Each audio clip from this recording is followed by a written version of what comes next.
What's up, everyone? Today I will be talking about the biggest mistake that intermediate English learners make. It's more of a mentality mistake. Because I think if you get to the intermediate level, you've already beaten the first couple levels, which is actually the hardest. Most people get stuck at zero, so they're a beginner or a false beginner where they know a few phrases but really can't have a conversation. That's where most people get stuck. So if you're at the intermediate level, probably if you're understanding this video, you're at the intermediate level. Congratulations, that's the first step. It's really important that you've made it this far, but now the levels get a little bit harder. So in this video, I will help you get to the next level. If you want a more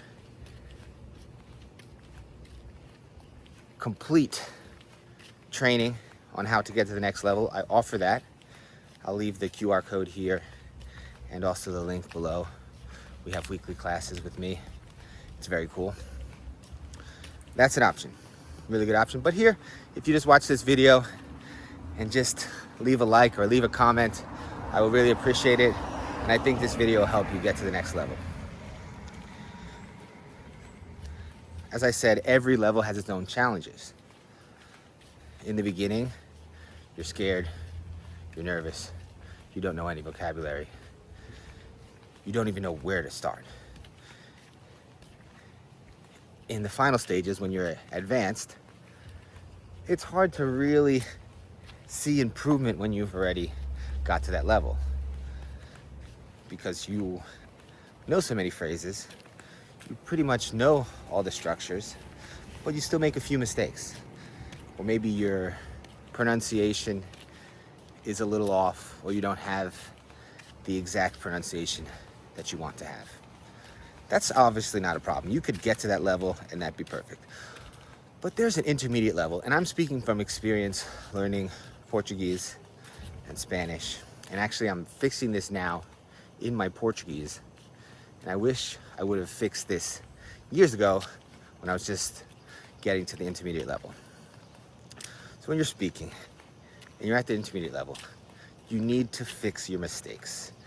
In the beginning, it's okay to just say whatever comes to your mind and try to form a phrase even if the grammar isn't correct. That's great. I don't think you should be too focused on speaking 100% correctly in the beginning, because it's too much. You don't have enough.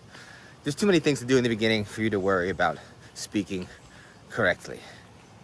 But as soon as you're able to express yourself at the basic level, you have a bunch of phrases that you can use.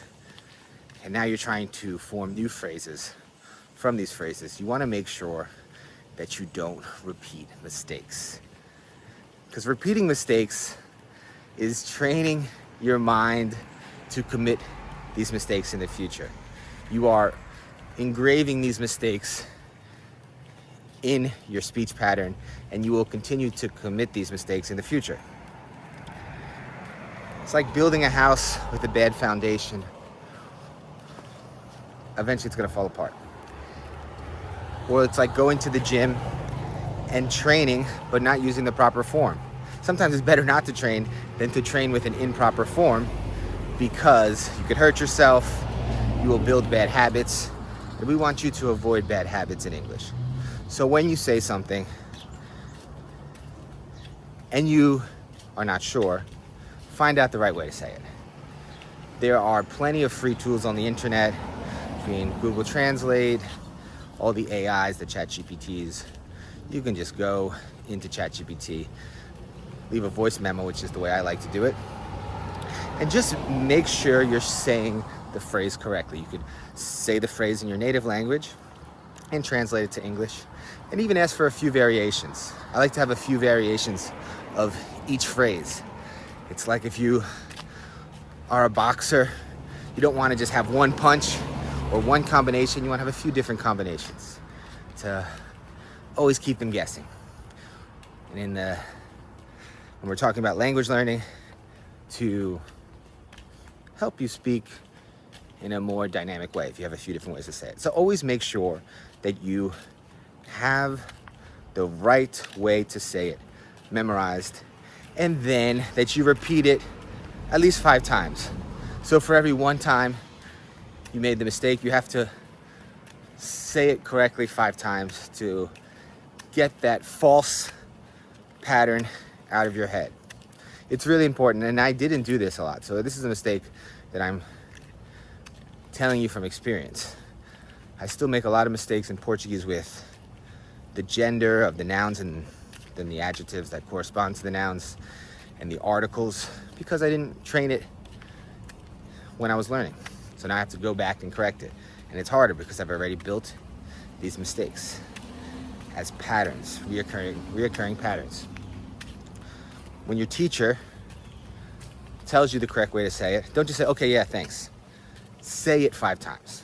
Believe me, it'll make all the difference. So that's my advice. It's pretty simple. It's pretty self-explanatory, but it's really important that you always learn the correct way once you're out of the basic level, once you're into the intermediate level, because you can freely communicate in the intermediate level. And a lot of times what I see with my students is they can speak pretty well, they can hold a conversation, but they still say a lot of things incorrectly. And if you don't train those incorrect phrases out of them, they will repeat them in the future, and they will be harder to fix later on. So try to fix the problem once you get to the intermediate level. You could start right in the basic level, beginner level. If you have the confidence and the patience to learn everything correctly the first time, that's even better. But I usually don't stress that too much in the beginner level because I don't want to overwhelm people with too much information. So that's my tip. Hope you liked it. Leave a comment for future videos you want to see, and I'll see you next time. Peace.